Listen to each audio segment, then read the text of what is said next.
Thank you very much. I call Sarah Boyack to be followed by Kevin Stewart. Thank you, Presiding Officer. I very much welcome this debate today. I hope it is timely.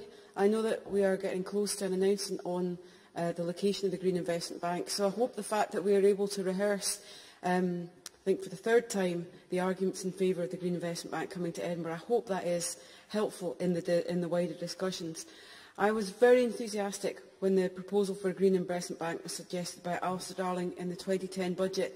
It had been discussed for quite a while before that. There was lots of lobbying going on, particularly from the environmental movement, about the need for dedicated green investment in the riskier end of the renewables field and the riskier end of green investments. And we know they will not all come from traditional banking, so we need something that is prepared to go in there before the market is ready to invest. And that's why I think this Green Investment Bank could be so transformative. So I think we should lobby not just for the location to be in Edinburgh, but for it to be a bank that will be up and running with the maximum amount of financial resource to enable it to have the maximum impact, and to do that soon. I think that is critical. Like colleagues, the fact that we are all agreed across the parties is significant. Even on something like this, you cannot take it for granted. And I think there's a huge amount of work has gone in over the last few months to put together a robust and a persuasive, I hope, case for the Green Investment Bank coming to Edinburgh. Colleagues have already talked about the expertise we have in Edinburgh, the fund management expertise, the legal experience we've got. There have been a lot of projects have been managed through the Edinburgh area, but I think it's about our capacity to expand, and it's also about our linkages out with Edinburgh and across the rest of Scotland and the UK, and we are very well placed to do that. Gavin Brown, I think, made the excellent point about the higher education institutions. It's not just the ones in Edinburgh, it's Edinburgh, Glasgow, up towards Aberdeen, and even as far as Orkney. We have a huge amount of academic expertise that is readily accessible.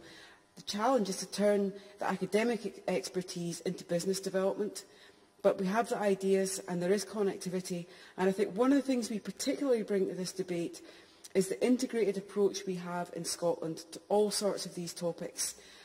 Geography helps, but I think in terms of a new industry, that is partly why we moved faster in Scotland, partly political.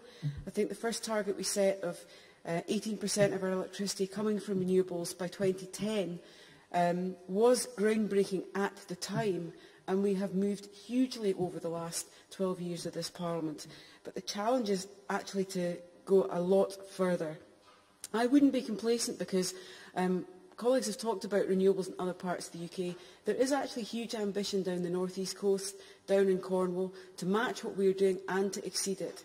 And some of the offshore developments in England are now beginning to happen very fast. So I don't think we should be complacent about this.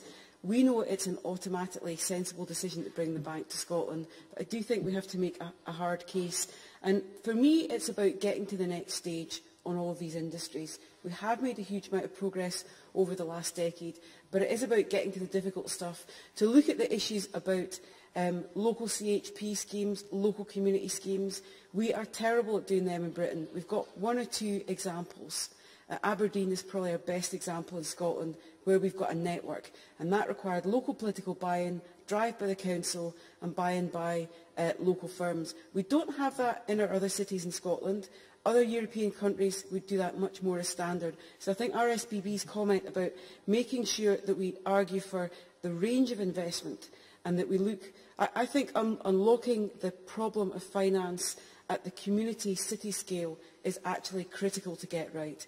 And I think that would be one of the things the bank could do. In terms of the UK, that's an area where we are certainly well behind other parts of the world. I think the other big challenge for us at the moment is certainly in Europe there isn't huge investment for new green technologies, and this would enable us to get ahead of the game. But again, we shouldn't be complacent. There are other parts of the world, China and Taiwan, where there is a lot of investment going into green investment. So this bank is critical, I think, for the UK. It is a one-off opportunity to lift us from where we are. We've got a really good track record in Scotland. We've got lots of the linkages that I think would help this bank be transformative. This is a lot of money, and it's got to be used as best as possible. We all know in terms of the opportunity to spend money from the public sector at the moment, this is a hard time. I think that makes this bank all the more important. And if I was sitting in the UK government, I'd be wanting the bank to have a big impact, and to have an impact not just in the short term, but actually to lever in huge amounts of private sector capital. And that's the opportunity of the bank. That's why I think Edinburgh and our links across the rest of Scotland and indeed the rest of the UK, that's really what makes us the front runner. It doesn't guarantee we get it though, and I think that's where the timing of this debate is useful. We need to rehearse the fact that we've had Tesco, Virgin, Co-op banks coming to Edinburgh and now Triodos. So we're still in a growth phase in Edinburgh, even though there's been massive restructuring and it's been incredibly difficult for the thousands of people in the city whose jobs have been lost or have been forced to go and get a different job. There is still the talent and the capacity and the drive, I would argue, in the city. There's an opportunity here. It would be a big opportunity to be seized.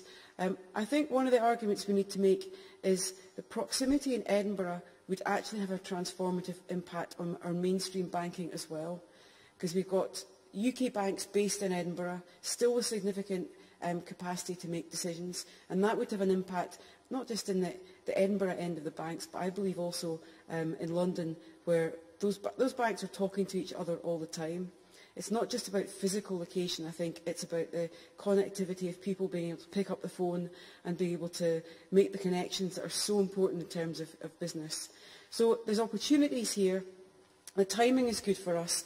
I think the challenge is just to make sure that we do the best job we can in terms of lobbying. I wouldn't be complacent. I think Rob Gibson's comments about long-term political stability in renewables is actually quite important. There is a case to be made about renewables, and it cannot be just taken for granted. The UK has got lots of experience of having good ideas. Salter's ducts was never taken forward. The Dutch and the Danes got ahead of us in wind. I think we've been determined not to let that happen since the Parliament was set up. The challenge for us is to get into the new forms, not just of renewables, but other green energy technologies, battery technology. There's a whole host of things where we've got lots of good ideas happening at the moment, where I think we're also still ahead. But actually we just need that lift-off. We need the transformative capacity of the Green Investment Bank. That's why I'm glad we've got this debate today. I hope it's not just a question of us agreeing with each other, and there's little bits of political fencing that are absolutely right for us to have in the chamber, but anyone who's got any capacity to persuade other people who will make this decision of the right decision, I hope today will help them in that process. Thank you.